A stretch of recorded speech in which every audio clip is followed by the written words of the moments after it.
السلام عليكم ورحمة الله وبركاته. الحمد لله رب العالمين والصلاة والسلام على أشرف المخلوقين وعلى آله وأصحابه الفائزين. ഏറ്റവും പ്രിയമുള്ള സഹോദരങ്ങളെ, സത്യവിശ്വാസികളെ, അഭ്യുദയകാംക്ഷികളെ, ഇന്ന് നിങ്ങളോട് സംസാരിക്കുന്ന വിഷയം ഭർത്താവ് നിലനിൽക്കാത്ത സ്ത്രീകളുടെ ലക്ഷണങ്ങളാണ്.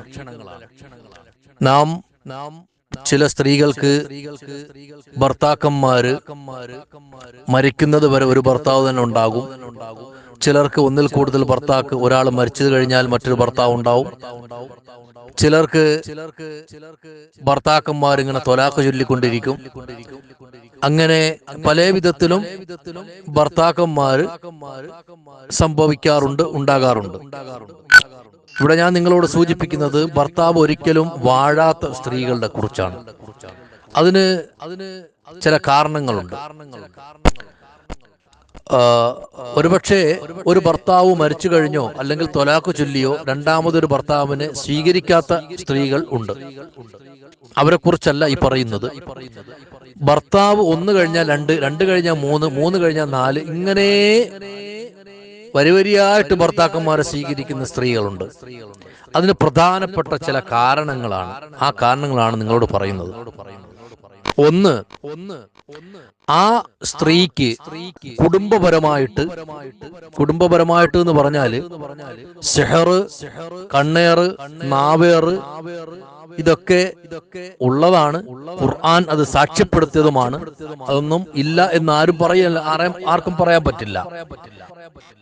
അപ്പോ കുടുംബപരമായിട്ട് ചില സിഹറുകള്, ചില കണ്ണേറുകള്, ചില നാവേറുകള് ചിലർക്ക് ഫലിച്ചു കഴിഞ്ഞാൽ അതൊരു പക്ഷേ മാതാപിതാക്കൾക്ക് മാത്രമല്ല അത് ഫലിക്കുക, തന്റെ മക്കൾക്കും ഫലിക്കും. അത് അവരുടെ ജീവിതത്തിൽ പ്രകടമാകും. എന്നാൽ ഇതുപോലെയുള്ള പ്രശ്നങ്ങൾ കുടുംബപരമായി സംഭവിച്ചു കഴിഞ്ഞാൽ അതിന്റെ അടയാളങ്ങൾ മനസ്സിലാക്കി കഴിഞ്ഞാൽ എത്രയും പെട്ടെന്ന് അതിനുള്ള പ്രതിവിധികളാണ് നമ്മുടെ വീടിന്, കുടുംബത്തിന് പ്രശ്നങ്ങളും ദോഷങ്ങളും വരാതിരിക്കാൻ ചെയ്യേണ്ടത്. അപ്പൊ ഞാൻ പറഞ്ഞു വന്ന വിഷയവുമായി ബന്ധപ്പെട്ട് ഭർത്താവ് നിലനിൽക്കാത്ത സ്ത്രീകള്, അവരെ സംബന്ധിച്ചിടത്തോളം അവരൊരു കൂസലുമില്ലാതെ ഒരു ഭർത്താവല്ല 10 ഭർത്താക്കന്മാരെ സ്വീകരിക്കാൻ അവർ തയ്യാറാണ്. അപ്പൊ ഞാൻ ഈ പറഞ്ഞ കുടുംബപരമായി വരുന്ന ഈ പ്രശ്നങ്ങളിൽ വഴുതി വീഴുന്നത് അങ്ങനെയുള്ള സ്ത്രീകളാണ്. അവരെ സംബന്ധിച്ചിടത്തോളം യാതൊരു വിധമായ പ്രശ്നപരിഹാരത്തിനും അവർ തയ്യാറാവൂല. തെളിച്ചു പറഞ്ഞാൽ അവർക്ക് കുടുംബപരമായി സംഭവിച്ച ഈ സിഹറുകളോ ഒന്നും ഒരു വിഷയമായിട്ട് അവർ കാണൂല. അവര് കാണുന്നത് അപ്പോഴപ്പോൾ അവർക്ക് എന്താണോ ബുദ്ധിമുട്ട് തോന്നുന്നത് അതിനെ ശത്രുവായി കാണും. നമ്മൾ എപ്പോൾ ചിന്തിക്കേണ്ടത്, കുടുംബപരമായിട്ട് നമുക്ക് വിഷയങ്ങളുണ്ടെങ്കിൽ ഏറ്റവും വലിയ ശത്രുക്കൾ നമ്മുടെ കുടുംബക്കാരായിരിക്കും. കാരണം അവർക്ക് അപ്പോഴുള്ള ആ ഒരു സാഹചര്യത്തിൽ നിലനിൽപ്പായിരിക്കും വലുത്. അതൊരു പക്ഷേ ഓഹരി, തർക്ക വിഷയങ്ങളൊക്കെ ആകാം, സ്ത്രീധന പണമിടപാടുകൾ ആകാം. അപ്പൊ ഈ സാമ്പത്തികമായ വിഷയങ്ങളിലുള്ള തർക്ക വിതർക്കങ്ങളാണ് സെഹറിലേക്ക് പലരെയും കൊണ്ടെത്തിക്കുന്നത്. അതിനവര് ഏത് പൈശാചിക സാത്താൻ സേവകളെയും സമീപിക്കും. കാരണം അവർക്ക് അവരുടെ കാര്യം നടക്കണം. നടന്നില്ലെങ്കിൽ അവരുടെ മറുപക്ഷത്തുള്ളവര് നശിക്കണം. അപ്പൊ ഈ നശിക്കുക എന്ന് പറയുന്ന പരിപാടി ഒരിക്കലും ദീനീ ചിട്ടയിൽ ജീവിക്കുന്നവരുടെ മുമ്പിൽ പോയാൽ അവർ ചെയ്തു കൊടുക്കൂല. അപ്പൊ പിന്നെ അടുത്ത വഴി ഏതാണ്? സാത്താന്റെ വഴിയാണ്. അങ്ങനെ നടക്കുന്ന സ്ത്രീകൾക്ക് ഭർത്താക്കന്മാർ വാഴൂല. അവര് രഹസ്യമായിട്ടും പരസ്യമായിട്ടും ഭർത്താക്കന്മാരെ സ്വീകരിക്കും. ഒരു ഭർത്താവിനെ ഒഴിവാക്കുന്നതിന് 100 കളവ് പറയും.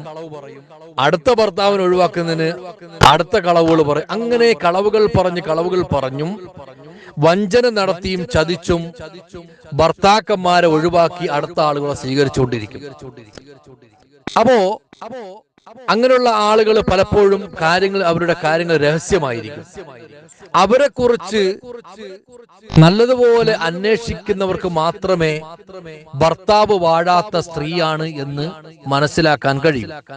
അതുപോലെ ശാപവാക്കുകൾ ഏൽക്കുന്ന സ്ത്രീകൾക്കും ഭർത്താവ് നിലനിൽക്കൂല. ശാപവാക്കുകൾ എന്ന് പറഞ്ഞാൽ ഏറ്റവും വലിയ ശാപവാക്ക് മാതാപിതാക്കളുടേതാണ്. സ്വന്തം ഉപ്പ അല്ലെങ്കിൽ സ്വന്തം ഉമ്മ ശപിച്ചിട്ടുണ്ടെങ്കിൽ, അതും ചെവി കേൾക്കെ ശപിച്ചിട്ടുണ്ടെങ്കിൽ, ആ സ്ത്രീക്ക് ഭർത്താവ് നിലനിൽക്കില്ല. അത് 1, 2, 3, 4 കഴിഞ്ഞാലും അതങ്ങനെ മരിക്കുന്നത് വരെ തുടർന്നുകൊണ്ടേയിരിക്കും. അതുകൊണ്ട് ശാപവാക്കേറ്റുള്ള സ്ത്രീകളുണ്ടെങ്കിൽ ആദ്യം ആ ശാപവാക്ക് ഇല്ലാതെയാക്കാനുള്ള പണിയാണ് എടുക്കേണ്ടത്. അല്ലാതെ ഈ സ്ത്രീക്ക് ഭർത്താവ് വാഴുകയില്ല. അത് 100%, ഒരുപാട് 100-ൽ ഒരു 40% സ്ത്രീകൾ അനുഭവിക്കുന്ന പ്രശ്നങ്ങളാണ്. അതുകൊണ്ട് അതിന് ഭർത്താക്കന്മാരെ ചീത്ത വിളിച്ചിട്ട് ഒരു കാര്യവുമില്ല. നിങ്ങളുടെ ശാപങ്ങൾ നിങ്ങൾ തന്നെ ആദ്യം ക്ലിയർ ചെയ്യുക. അല്ലാഹു സുബ്ഹാനഹു വ തആല കാര്യങ്ങൾ മനസ്സിലാക്കി ജീവിക്കാൻ തൗഫീഖ് തരട്ടെ. അസ്സലാമു അലൈക്കും വറഹ്മത്തുള്ളാഹി വബറകാതുഹു.